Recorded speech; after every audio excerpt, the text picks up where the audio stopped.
संतप्त मानस शांत हूँ जिनके गुणों के गान में।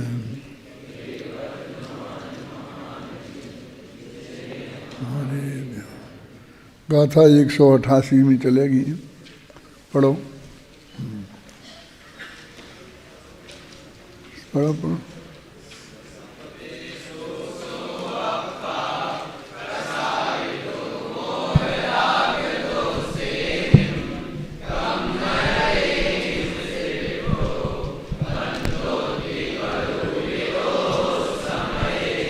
सप्रदेशी आत्मा रुस राग मोह कसाययुत हो कर्म रज से लिप्त यही बंद है जिनवर कहा।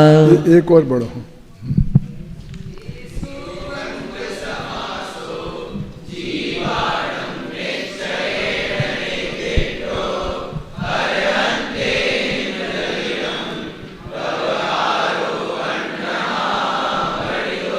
यह बंध का संक्षेप जिनवर देव ने यति वृंद से नियत नय से कहा है, व्यवहार इससे अन्य है। इन दोनों गाथाएं रागादिक का कर्ता भगवान आत्मा को शुद्ध निश्चय में से बताने वाली है। और जो वहाँ से रागादि का कर्ता की बात शुरू हुई थी, पर का कर्ता नहीं है, रागादि का कर्ता है, पर अब ये कह रहे हैं उसमें नए लगाए तो शुद्ध नए लगाया है। तो हम उसे शांति से पढ़ते हैं। इसके संदर्भ में क्या क्या अपेक्षाएं हैं उसकी काफ़ी चर्चा अपन ने की है और अब भी करेंगे। देखो, जिस प्रकार इस जगत में प्रदेश वाला होने से वस्त्र लोंद फिटकरी आदि से कसायत होता है और कसायत होने से मजीठारी रंग से संबद्ध होता हुआ अकेला ही रंगा हुआ देखा जाता है, उसी प्रकार सप्रदेशी होने से यह आत्मा भी यथा काल मोह राग देश के द्वारा कसायत होने से कर्मरस से लिप्त होता हुआ अकेला ही बंद है, ऐसा जानना चाहिए, क्योंकि निश्चय का विषय शुद्ध द्रव्य है। अब बस ये टीका है ना, बाकी बात तो सब गाथा में जैसी कही वैसी कह दी है और अंत में एक क्योंकि डाल के इतना वाक्य डाल दिया, क्योंकि निश्चय का विषय शुद्ध द्रव्य है। मतलब है रागादि का कर्ता यहाँ आत्मा को कह रहे हैं और वो अकेला अकेला उस शब्द बार बार कहते हैं, माने उसमें निमित्त की मुख्यता नहीं है, निमित्त की गौणता है। वो कर्म के उदय से वे रागादि होते हैं ना। कल अपन ने चर्चा काफ़ी की थी कि वास्तविक स्थिति क्या है कि हम जब राग द्वेष मोह रूप परिणमित होते हैं तब उस वक्त उस कर्म का उदय अवश्य होता है। यदि हमें गुस्सा आया तो गारंटी से क्रोध कर्म का उदय अंदर में है। इसको सभी विद्वान इस भाषा में बोलते हैं कि क्रोध नामक कर्म के उदय से हमें गुस्सा आता है। माने हम क्रोध नामक कर्म गुस्सा आने में कोई दूसरा वो है हमारा पार्टनर है, अकेले हम में ही नहीं आ गया। हम में तो गुस्सा आया है लेकिन वो कर्म के उदय से आया है। ये जो हमारी चिंतन की धारा चलती है तो उससे क्या रहता है कि भाई हमारी कोई गलती नहीं, अब क्या करें, कर्म का तो उदय है और पहले कर्म हमने बांधे थे, अब ये उदय में आ रहे हैं तो बस उनको हमको भोगना पड़ेगा।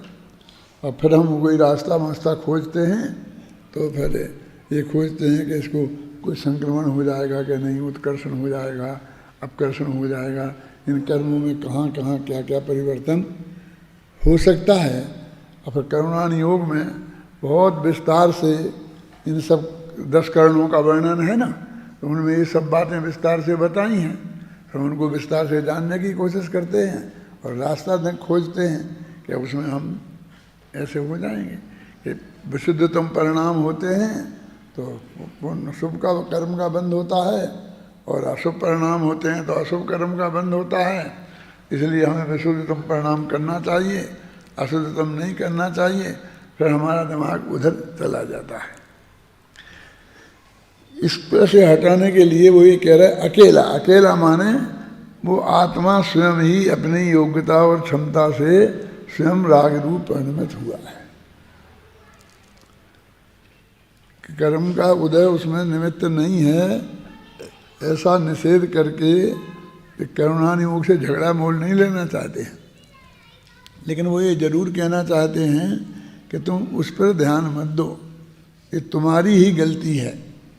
यदि तुम उसे अपनी गलती नहीं मानोगे तो उसे छोड़ोगे कैसे। तो ऊपर जो अकेला शब्द आया है ना, इसमें अकेला ही बंद है। कसायत होने से कर्म रस से लिप्त होता हुआ अकेला ही बंद है, ऐसा जानना चाहिए, क्योंकि निश्चय का विषय शुद्ध द्रव्य है। अभी इसमें ये कहना चाहते हैं कि ये जो कथन है ये वास्तविक है, ये शुद्ध द्रव्य के निरीक्षण का है। गुरुदेव इसकी भाषा में ऐसा बताते हैं कि भाई पर्याय का कर्ता पर्याय, एक द्रव्य दूसरे द्रव्य का कर्ता नहीं है। ये जो हम बोलते हैं तो ये वास्तव में निमित्त का ही तो निषेध है ना, कर्तृत्व की दृष्टि से। निमित्त का निमित्त पने निषेध नहीं है, लेकिन निमित्त करता है इस बात का निषेध है क्या।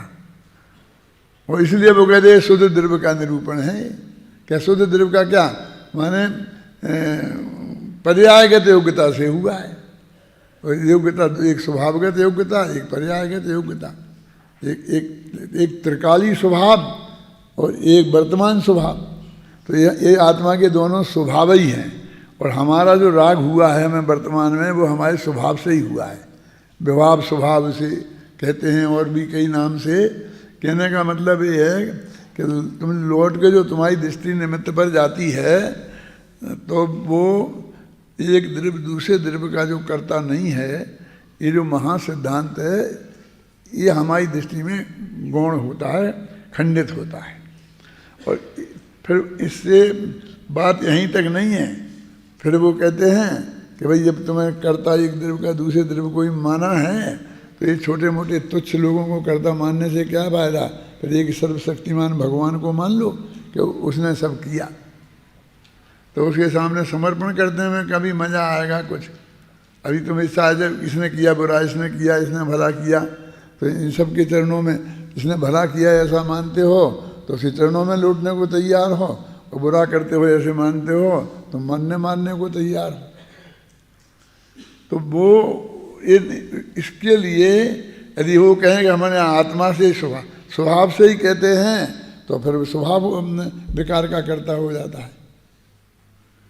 तो स्वभाव भी मन त्रिकाली स्वभाव जो है द्रव्य स्वभाव, वो भी उसका बंध का कर्ता नहीं है। तो वे कहते पर्याय की कर्ता पर्याय है, और ये शुद्ध द्रव्य का निरूपण है। अकेला है पर ये शुद्ध निर्णय है। जब पढ़ लिया, ध्यान रहे यहाँ उक्त कथन को शुद्ध द्रव्य का निरूपण करने वाले शुद्ध निश्चय नय का कथन कहा गया है। जिस दिन मैंने यहाँ प्रवचन शुरू किया था ना, उस दिन ही ये बात आपको बताई थी कि अभी अपन यहाँ से शुरू कर रहे हैं और ये बात यहाँ तक पहुँचेगी। बस एक ही कदम बढ़े हैं। रागादिक का कर्ता है ये तो वहीं से कहते आ रहे हैं। अब ये वो शुद्ध द्रव्य का निश्चय करने का कथन है, ये बात इसमें नई जुड़ी है।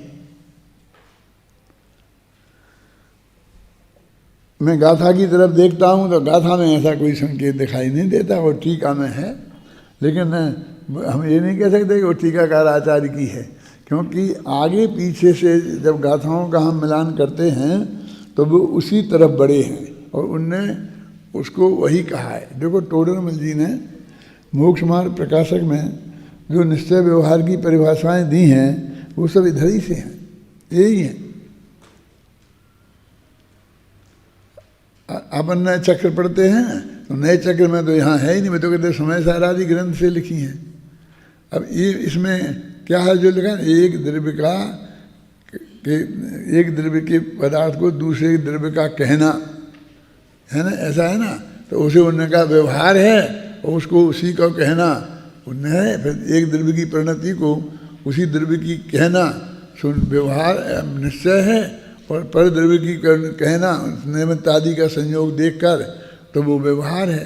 तो ये जो वहाँ पर ली हैं, और ये भी एक पंक्ति आती है कि एकता ही शुद्धता है और अनेकता ही अशुद्धता है। अभेद बना ही शुद्ध है और भेद ही अशुद्ध है।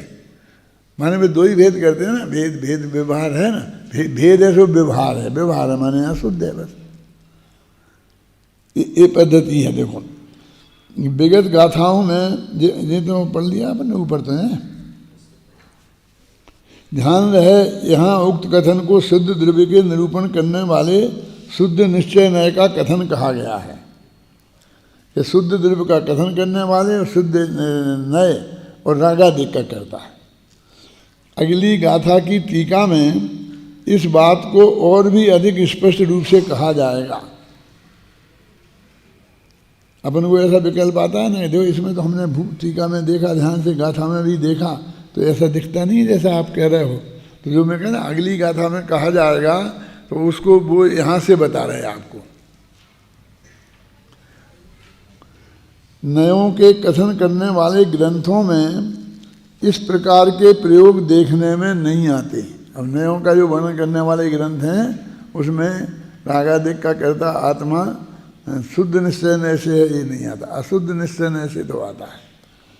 अन्यत्र भी विरल है। अब मतलब नए चक्र के ग्रंथों में तो है ही नहीं, और अन्यत्र माने और दूसरी जगह, तो दूसरी जगह भी नहीं है ऐसा तो कह नहीं सकते, क्योंकि यहीं है ना।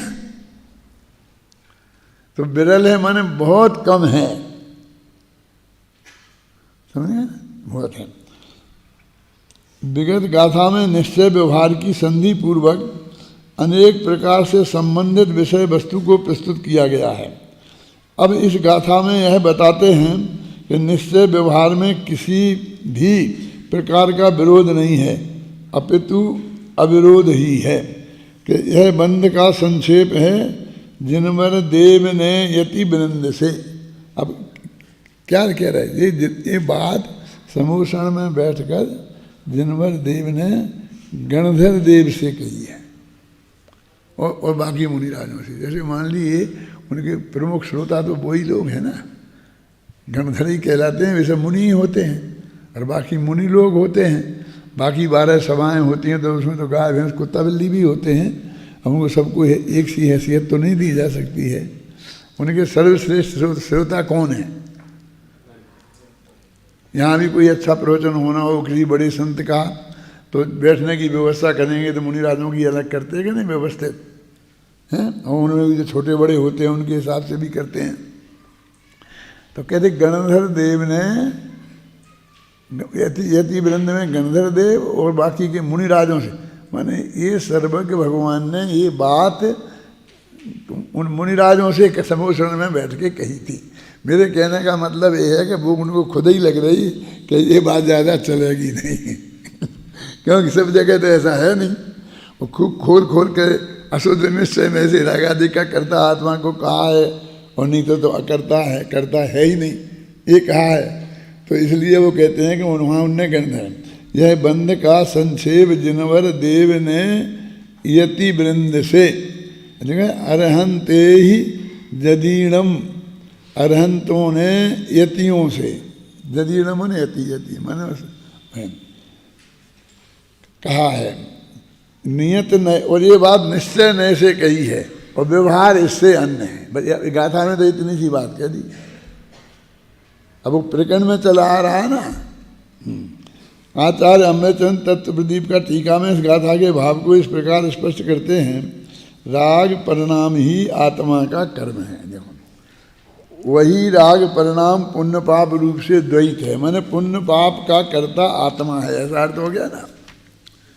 आत्मा राग परिणाम का ही करता है और उसी का ग्रहण करने वाला है और उसी का त्याग करने वाला है, और यह शुद्ध द्रव्य का निरूपण स्वरूप निश्चय है। अब संस्कृत में देखो, सबसे ऊपर की पंक्ति में है ना, ये शुद्ध द्रव्य निरूपणात्मको निश्चय नया। माने इसमें ऐसी कोई गुंजाइश नहीं है कि हिंदी करने वाले पंडित ने कुछ नमक मिर्च लगा दिया हो। मूल आचार्य की संस्कृत टीका में ये शब्द पड़ा हुआ है, जो मैंने आपको शायद बताया था कि विद्यासागर जी ने इसकी तरफ हमारा ध्यान आकर्षित किया। हम तो नहीं थे वहाँ, लेकिन अपने राकेश जी नागपुर वालों से उनने कहा और उनने हमसे कहा, तो बात वही हो गई ना। वो शायद अपने यहाँ पढ़ते थे तभी की बात है, बहुत पुरानी बात है, ऐसी नहीं 40 साल पुरानी बात होगी। अभी विद्यासागर जी से भी हमारे संपर्क 50 साल पुराने हैं, आप सोच भी नहीं सकते। तुम लोग क्या, तुम्हारे पिताजी भी जब पैदा नहीं हुए होंगे।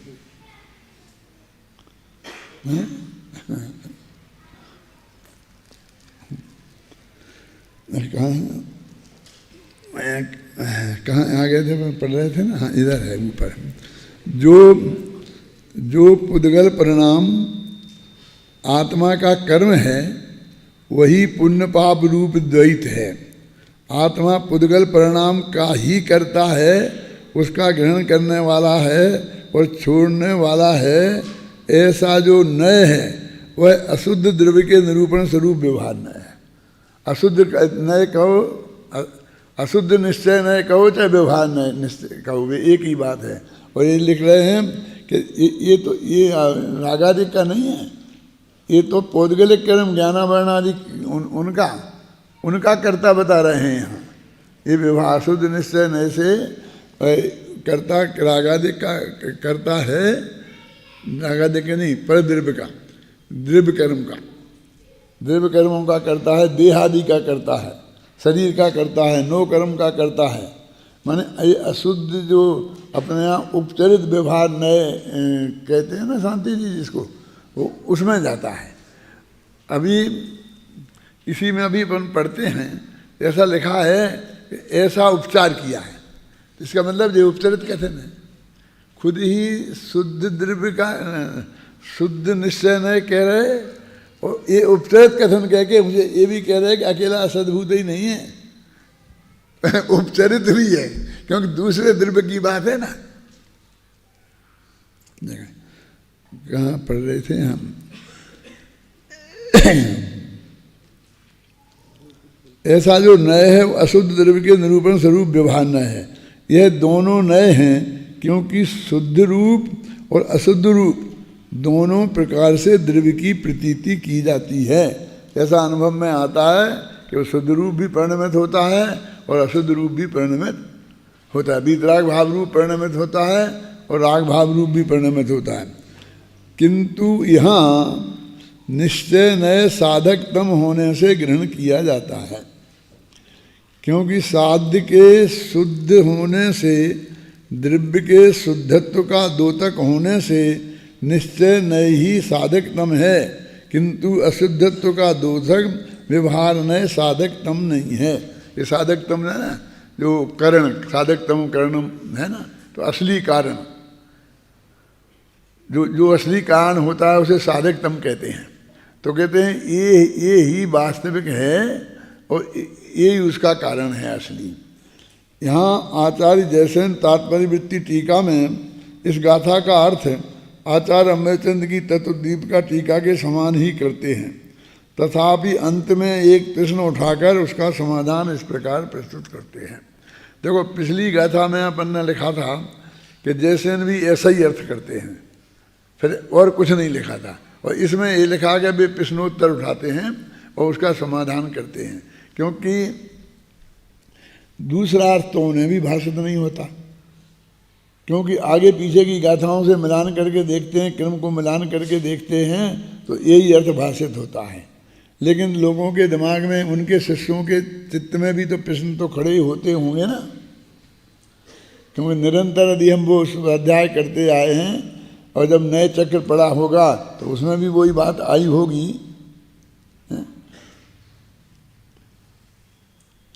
जब नए चक्र हम लिख रहे थे तो अपन कोटेशन देने के लिए 50 किताबें कहाँ से देखें, तो सबसे पहले ये जो जैन सिद्धांत कोश है ना, तो इसको देखते कि इसमें इस नए के बारे में क्या लिखा है, मैं शुद्ध निश्चय नए के बारे में क्या लिखा है, अशुद्ध, तो वो बराबर उसमें जहाँ जहाँ जितने कोटेशन थे वो सब अपन इकट्ठे करते हैं। एक जगह मिल गए अपन को तो एक एक जगह जाके नहीं खोजने पड़े। उसमें दिक्कत क्या हुई, वो काम तो मजदूरी का था। मजदूरी का मतलब कि उनने बनी जी ने अपने को सहयोगी, जिनमें प्रमुख रूप से एक कौशल बेन थी। कौशल बेन का नाम सुना? यहाँ से दिल्ली से मेरठ जाओ तो रास्ते में उनने आश्रम बनाया है, हैं? अब आप आजकल वो माता जी कहलाने लगी हैं, वे आज का नहीं है, हैं? लेकिन अब तरक्की तो होनी चाहिए ना थोड़ी। हो बहन जी से माता जी तो दुनिया ही होता है, बनती है ना। तो उनसे और उनके और लोगों से उन्होंने ऐसे पर्चे बनवाए और उन्होंने कहा एक किताब आप लो और इसे खोलते जाओ और जहाँ जहाँ जितना शुद्ध नया आवे उसको लिख लो पेज नंबर से, उसमें करते।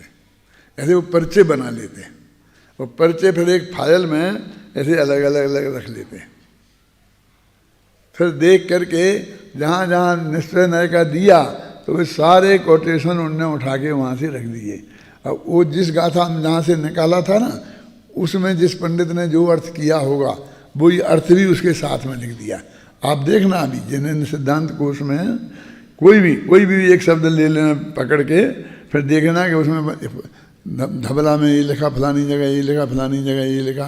तो वो 5-7 लोग 10-5 किताबें जिन मुख्य रूप होती थी ना, उन सबको पढ़ते थे और उसे पर्चा बना लेते थे। वो बाद में झगड़ा भी हुआ कि जब वो छपी तो उनने दावा किया कौशल बहन ने कि मेरा नाम साथ में लेखक में लिखो, अकेले जिनेंद्र वर्णी का नाम मत लिखो, साथ में मेरा सहयोगी के रूप में नाम लिखो, क्योंकि सारा काम मेहनत तो मैंने करी है, हैं? कि नहीं किया, बताया रास्ता तो उनने बताया, तुमसे कराई है कि ये करो ये करो ये करो। तो वो कहते कराया तो भी उसमें उनने कुछ किया नहीं ना। मेरे कहने का मतलब ये है कि उसमें क्या वर्क होना चाहिए था मेरे हिसाब से। एक तो उनका अर्थ उनको खुद देखना चाहिए था कि क्या लिखा है इसे। अब एक साधारण से पंडित ने अर्थ लिख दिया हिंदी का और उनने लिख दिया। अब वो संस्कृत के गाथा का हिंदी का अर्थ होता है कि नहीं होता है, कम से कम उनको ये जिम्मेवारी तो है ना कि उसका अर्थ नीचे उसके सही लिखा है, लेकिन नहीं लिखा। वो उस किताब में लिखा वो ही लिखा है, तो वो देखा नहीं।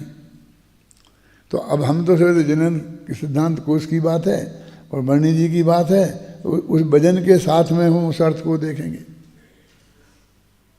अपन को यहाँ विकल्प आता है ना कि ऊपर मूल गाथा में देखो, टीका में देखो कि शुद्ध निश्चय नहीं लिखा है कि नहीं लिखा है। दूसरा क्या की हुआ कि जैसे उनने व्यवहार नय ऐसा बड़ा मेन हेडिंग बनाया और उसमें उनने जितने भी आगम में व्यवहार नय के प्रकरण मिले वो सब उनके इकट्ठे कर दिए। तो उनमें निश्चय व्यवहार वाला व्यवहार भी आ गया और नैगम संग्रह व्यवहार वाला व्यवहार भी आ गया। समझ आए ना? अभी दो बिल्कुल अलग अलग हैं, इनका एक दूसरे से बिल्कुल कुछ भी संबंध नहीं है।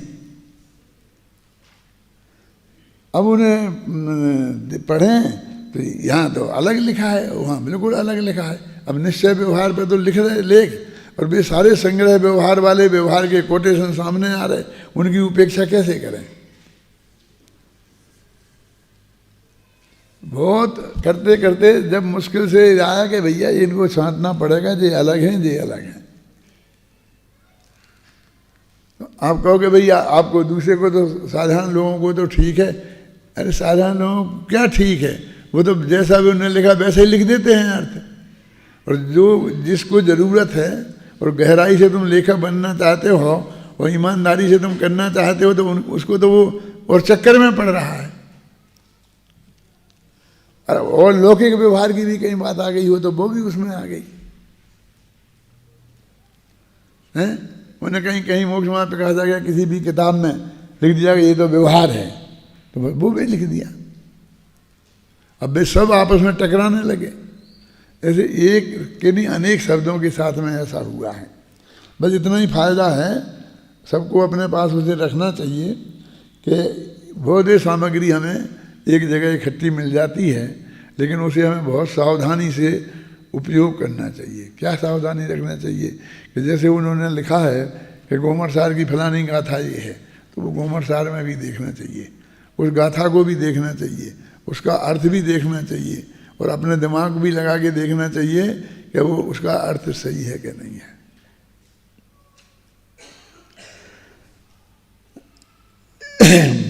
कहाँ पढ़ रहे थे अपन? हाँ, प्रश्न। यहाँ प्रश्न है कि आत्मा रागादि को कर्ता भोगता है, तो ऐसे लक्षण वाला निश्चय ने कहा वह उपादेय कैसे हो सकता है? उन्होंने तुमने भले ही कह दिया कि निश्चय नय से है, वो तो अशुद्ध निश्चय नय भी होता है, तो लेकिन तुम तो साथ में उपादेय भी कह रहे, और फिर शुद्ध द्रव्य का निरूपण करने वाला है ऐसा कह रहे हो, तो उपादेय कैसे हो सकता है? इसके उत्तर में कहते हैं कि आत्मा रागादि को ही करता है, द्रव्य कर्म को नहीं करता। अब ये अपनी तरफ से लगाओ, माने पर के कर्तृत्व का निषेध है। अब हम अपने को बहुत बड़ा आध्यात्मिक कहते हैं, लेकिन हमारे अंदर क्या कमजोरी है कि हम परद्रव्य का करता तो नहीं है, और राग का भी करता नहीं है, और निर्मल पर्याय का भी करता नहीं है, समझे ना, केवल ज्ञान का भी करता नहीं है। अपन बराबर वहाँ तक जाते हैं, ख्याल में आई कि नहीं आई? लेकिन फिर सब जो वर्णन करते रहते हैं और अपना जीवन में रहता है, वो सब रागादि नहीं, पर के ही कर्तृत्व का चलता रहता है। एक किताब है ना, इस पर ये जिल्द किसने चढ़ाई? कोई नहीं बोलता है, लेकिन बहुत अच्छी चढ़ी है, ऐसा मैंने चढ़ाई। मतलब इतनी इतनी चीज के कर्ता हम बने रहते हैं, और हमें परद्रव्य की क्रिया के कर्ता नहीं है। सिद्धांत ये भी वर्णन करते रहते हैं, और इसको हम इतना हे समझ लिया है वाणी में कि इसे हम छोटा पंडित की बात कहते हैं कि हम इसका कर्ता नहीं है, ये बताएं हम, लेकिन अंदर से इसके कर्तृत्व की बुद्धि हम में कितनी बैठी हुई है, ख्याल में आए ना, वो हमें उसका पता नहीं है। वो अलग बात है कि अमृतचंद्राचार्य की एक गाथा हम पढ़ लें और उसमें लिखा हो कि मुँह में मत नाचो कि मैंने ये बनाया है, तो हम भी ऐसी कोई गाथा लिख दें, दुआ लिख दें कि मुँह में मत नाचो, लेकिन मुँह में मत नाचो का अंदर से परिणति में कितना गया। अब परिणति में भी बहुत बड़ा खतरा है, क्योंकि उसमें श्रद्धा का लेवल और चारित्र का लेवल को दो छांटने पड़ेंगे। क्योंकि श्रद्धा के लेवल पर रंच मात्र भी कर्तृत्व बुद्धि नहीं होनी चाहिए, और चारित्र के लेवल पर भूमिका के अनुसार होगा। अब वो हम नहीं समझ पाएंगे तो बहुत कठिन काम है, कर नहीं सकते ऐसा नहीं है। तुम नहीं कर पाओगे, विद्वान लोग नहीं कर पाएंगे तो कौन करेगा, है ना।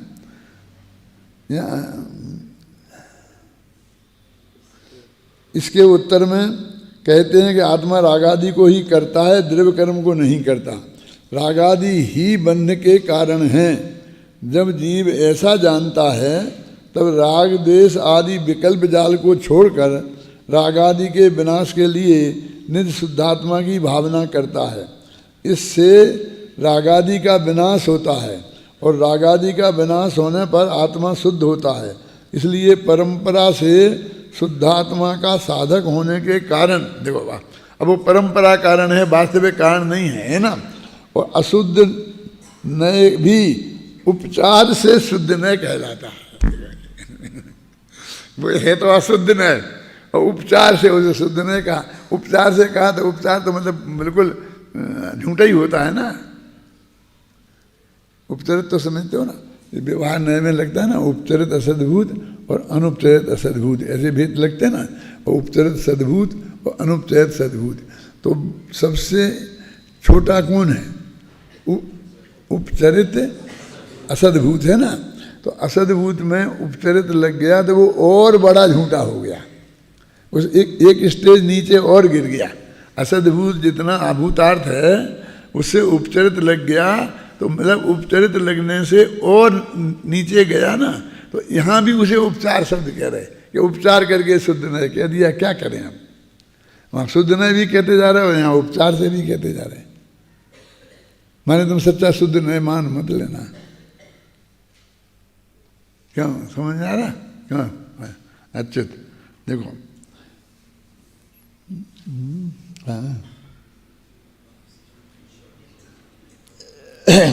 उपचार से शुद्ध नय कहलाता है, निश्चय नय कहलाता है, इसी कारण उपादेय कहा जाता है, ऐसा अभिप्राय है। अब हमने इस अपेक्षा उपादेय कह दिया, देखो उपादेय कहा, ये पूरी रामायण तो लिखी साथ में है। यहाँ एक बात विशेष देने योग्य यह है, देखो मैं तो यहाँ पढ़ देता हूँ एक दफ़े, लेकिन तुम लोग इसे कई दफ़े पढ़ना, और हर दफ़े तुम पढ़ोगे तो तुमको एक नई बात समझ में आएगी, एकदम ऐसे नहीं आती है। यहाँ शुद्धता का अर्थ देखो, ध्यान देने योग्य यह है कि यहाँ शुद्धता का अर्थ परद्रव्यों से भिन्नता और अशुद्धता का अर्थ परद्रव्यों से अभिन्नता लिया है। अशुद्धता का अर्थ राग द्वेष भी नहीं है, अशुद्धता का और कुछ भी नहीं है, बस इतना सा है कि क्या परद्रव्यों से भिन्न है, हमने शुद्ध कह दिया। तो दो द्रव्यों हम आत्मा परद्रव्यों से भिन्न है तो शुद्ध नय हो गया, और अशुद्ध है तो अशुद्ध नय हो गया। अब ये भी कह रहे हैं यहाँ परद्रव्यों की शुद्धता, और फिर भी वो परद्रव्यों से भिन्नता की बात कहाँ है? तो उन्होंने कह दिया परद्रव्य तो वो है ना ज्ञान वर्ण आदि कर्म, और ये शरीर की क्रिया है, तो इनका कर्ता कहेंगे तो वो अभिन्नता कह, परद्रव्य से अभिन्नता कहलाएगी, और इनसे तो हमने भिन्नता बताई थी। अब वे कहते राग से भिन्नता, तो कहते राग से तो भिन्न है ही क्या जो बताएं क्योंकि राग तो उस आत्मा की ही परिणमन है, आत्मा की ही परिणति है। अब हमको जो वो अभ्यास हो गया वो सिर्फ मेरे से आगे बढ़ा नहीं जाता है, तो वहीं का वहीं रह जाता हूँ। अपन ने अपनापन स्थापित करने की दृष्टि से ही कहा है, यानी सम्मत दर्शन प्राप्त करना, और सम्मत दर्शन काय का नाम है कि उसमें हमें अपनापन स्थापित करना। तो जिसमें अपनापन स्थापित करना हो वो अपन है, तो राग में अपन को अपनपन स्थापित नहीं करना, इसलिए अपन नहीं है वो, इसलिए वो पर है। वो एक ही अपेक्षा है, वैसे तो वो उस जीव की परिणति है। अब और देखो फिर सम्यक दर्शन भी, वो राग तो मान लो खोटा है, नरक निगोद में ले जाएगा, इसलिए जो भी कहना हो कह दो, पर कह दो, लेकिन अभी सम्यक दर्शन तो नहीं है ना, वो तो मोक्ष में ले जाएगा ना तुम्हें। लेकिन सम्यक दर्शन में भी अपनापन स्थापित करने से सम्यक दर्शन नहीं होता। अपनापन सम्यक दर्शन, अपनापन स्थापित करने से सम्यक दर्शन नहीं होता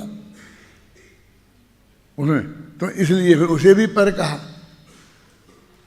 अब उसे उपादेय नहीं कहें, अब वो एक देश उपादेय भी है, ग्रहण करने योग्य भी है, और पर भी है, यहाँ कहते पर उपादेय नहीं है। फिर केवल ज्ञान को भी कहा, क्योंकि वो अनादि से नहीं था। यदि इसके आश्रय से हमें, आश्रय माने अपनापन स्थापित करने से सम्यक दर्शन होता है, तो अनादि से तो जब हमें सम्यक दर्शन नहीं है तो केवल ज्ञान कहाँ है? और उसमें हम अपनापन स्थापित करें जो नहीं है, तो वो कैसे उससे सम्यक दर्शन हो जाएगा? तो उसको भी निषेध किया। और वो हमें त्रिकाली ध्रुव तक ले जाना है, इसलिए वो सब निषेध सिर्फ उसमें अपनापन स्थापित नहीं हो जाए इस दृष्टि से किया है। बाकी तो जिस द्रव्य की जो परिणति है उसे उसी की कहना निश्चय न है, और जिस द्रव्य की उसकी नहीं कहकर निमित्तादि के संयोग से अन्य की कहना व्यवहार है। उपचार से अन्य की कहना व्यवहार है। टूडरमल जी ने लिखा कि नहीं लिखा? तो वो शांति जी टूडरमल जी ने यहीं से लिया है। अभी आप मैं पूरा पढ़ता हूँ तो आपको सब आ जाएंगे। टूडरमल जी की जो बातें हैं वो बहुत आ जाएंगे।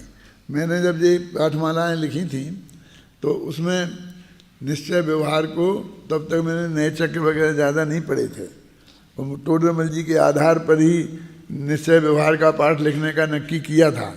इसलिए जो वो परिभाषाएं दी गई हैं ना 7वें अध्याय में, तो वो अपनी पाठमाला में भी वही परिभाषाएं सब हैं। जिस द्रव्य की परिणति उसे उसी की कहना, ख्याल में है ना। और अपन ने ये कोटेशन दिए नहीं है प्रवचन सार के, तो बाकी पूरे नए चक्र में कहीं नहीं मिलेंगी वे। और जब नए चक्र तो मैंने बाद में लिखा, तो उसमें उसको पाठ तो आप पढ़ते हो, नाटक के रूप में लिखा है कि नहीं, जिस द्रव्य की परिणति को उसी की कहना वो निश्चय न है, और उसी ने देखकर निमित्तादिक को देखकर, निमित्तादिक को देखकर और उपचार से, तो एक निमित्त की कहने कर कमजोर किया, फिर उपचार कह के कमजोर किया, उपचार से कहना, वो कहना कह करके फिर तीसरी दफे कमजोर किया। 3 चांटा मारे हैं उसे। क्या निमित्तादि की अपेक्षा उपचार से कहना, समझे ना, वो व्यवहार है। कहना व्यवहार है, फिर वैसे समझाते थे सोनगढ़ में राम जी भाई, मानना व्यवहार नहीं है, मानना मिथ्यात्व है। देह को अपना कहना ये व्यवहार है, और अपना मानना ये मिथ्यात्व है। ये भी तो आपने पढ़ा होगा कि नहीं पढ़ा होगा, हैं? तो जब वो नए है तो नए को माने क्यों नहीं? तो टोडरमल जी ने कहा नए के मानने का अर्थ ये है कि उससे ऐसा मानना और ऐसा अंगीकार करना, उसका नाम मानना है। वो सब चीज़ें उस वक्त लिखी थी, ख्याल में है ना। यहाँ विशेष ध्यान देने योग्य यह है कि शुद्धता का अर्थ परद्रव्यों से भिन्नता और अशुद्धता का अर्थ परद्रव्यों से अभिन्नता है। ये तत्वज्ञान पाठमाला में भी मिलेगी आपको ये बातें।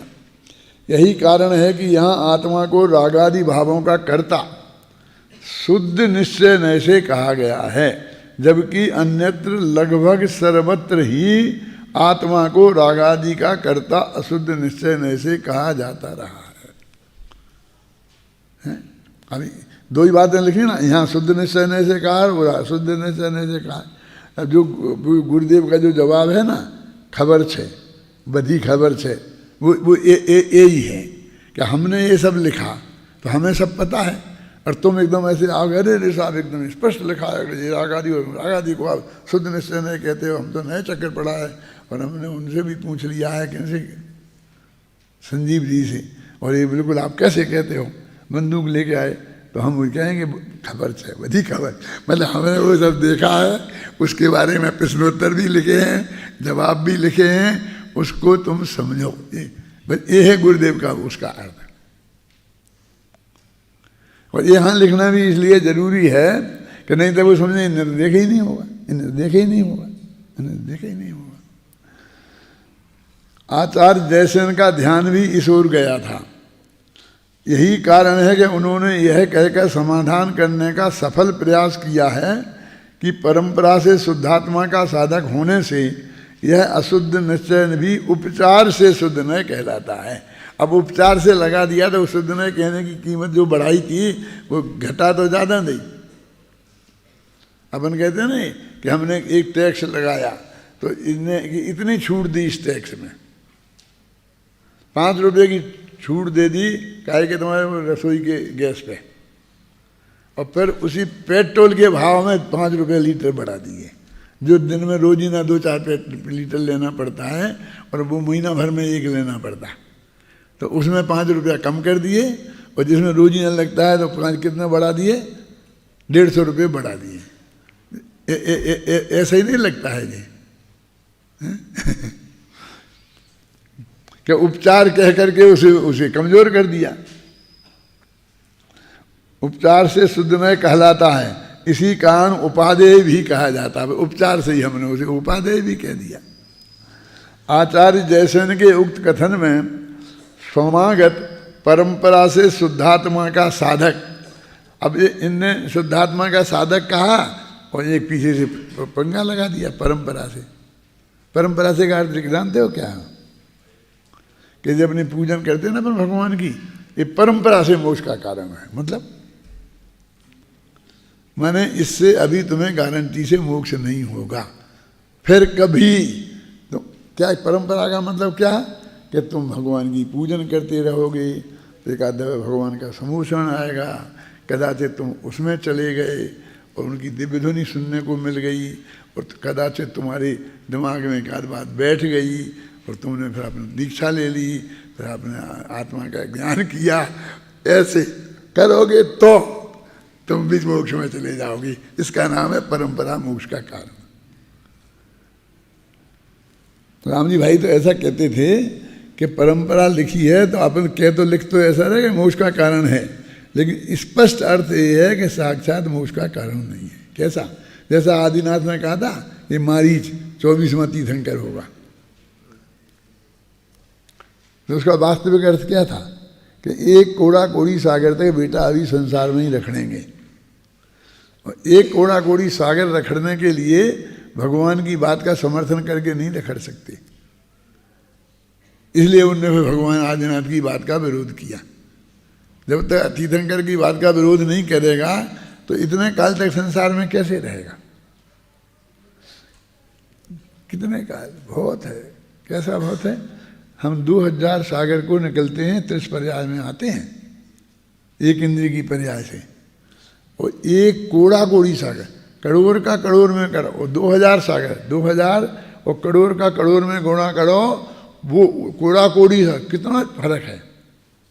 अब इतने काल तक संसार में रहना है, इसका मतलब है कि तुम 2 इंद्री भी नहीं रहोगे, एक इंद्री की पर्याय में जाओगे। वो एक इंद्री के भव्य नक्की है ना, वो पृथ्वी का है के इतने, जल का है के, अग्नि का है के इतने, तो निगोद में जाओगे, ऐसा अर्थ है उसका।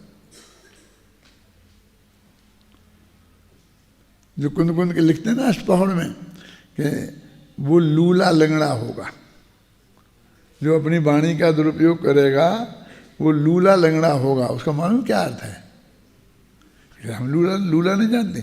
जिसकी टांग खराब होती है उसे लूला बोलते हैं, लंगड़ा बोलते हैं, और जिसका हाथ खराब होता है ऐसा होता है उसे लूला बोलते हैं। जानते हो? ये तो जानते थे ना, जो नहीं जानते हो तो जान लो। हाथ में डिफेक्ट हो तो लूला, पैर में डिफेक्ट हो तो लंगड़ा। तो उसका अर्थ क्या है? तुम वनस्पति होगे, क्योंकि एक जगह खड़े रहोगे तुम चले ही नहीं सकोगे, तो असली लंगड़े हुए ना। अब थोड़ा घिसर घिसर के चल लिया, वे काहे के लंगड़े हैं? ये पेड़ ही असली लंगड़े हैं, और इनके हाथ भी नहीं ऐसी डाली हैं किसी को पकड़ नहीं सकते थे, इसलिए लूले भी हैं।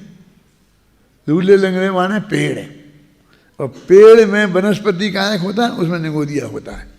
पृथ्वी कायक में निगोदिया नहीं होता, जल कायक में, अग्नि कायक में, वायु कायक में, लेकिन वनस्पति कायक में निगोदिया है। इसका मतलब तुम निगोद जाओगे, सीधा सच्चा अर्थ है।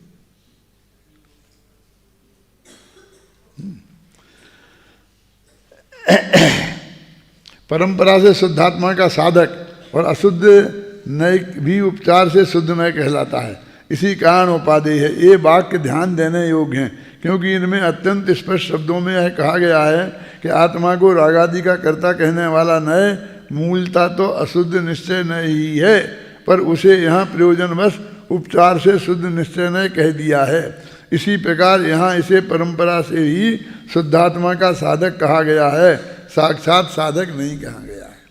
अब लोग कहते हैं चर्चा कर लो। क्या क्या चर्चा कर लें?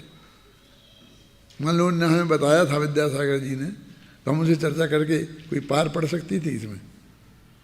हम कहते थे ये उपचार लिख दिया ना, ये परंपरा लिख दिया ना, इसलिए ये बात सच्ची नहीं है। तो मानते हम कुंद कुंद की आचार्य को, अमितचंद की आचार्य को गलत कह रहे हैं बात हैं?